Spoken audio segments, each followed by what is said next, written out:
business, and also the focus of it.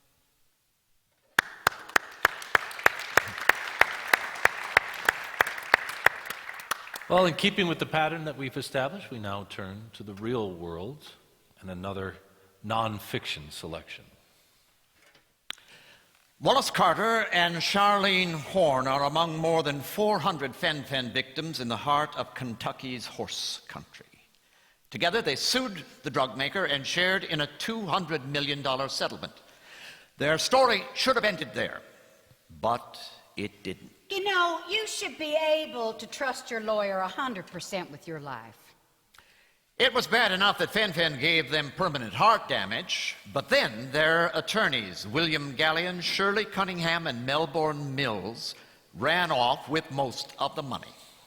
First, they shorted the victims on their settlement checks. Then the lawyers took $24 million for a charity they set up, and they paid themselves salaries.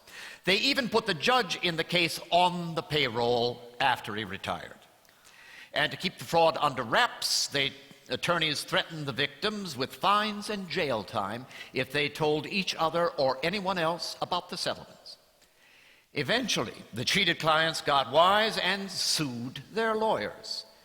In a deposition, listen to how one of those attorneys justifies keeping most of the victims' money themselves. Well, it's not necessary to give away every dollar to the clients. It's not necessarily that at all. But the real twist came when, after they were already being sued, two of the lawyers bought an unknown colt, which they named Curlin.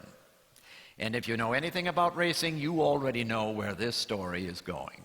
They are in the gate. Just watch last year's Preakness. And they're off. Like a fairy tale, Curlin comes out of nowhere. Curlin's courageous streak continues in a remarkable photo finish. It's a win. The proud attorneys Gallion and Cunningham were in the winner's circle. And when the cheated fen-phen victims saw their photos in the Kentucky papers, they decided to do something drastic. Claim a share of the horse, now worth tens of millions of dollars. I just couldn't believe it. I mean, my goodness, where did the horse come in? Not to be lost in this horse tale is the human toll.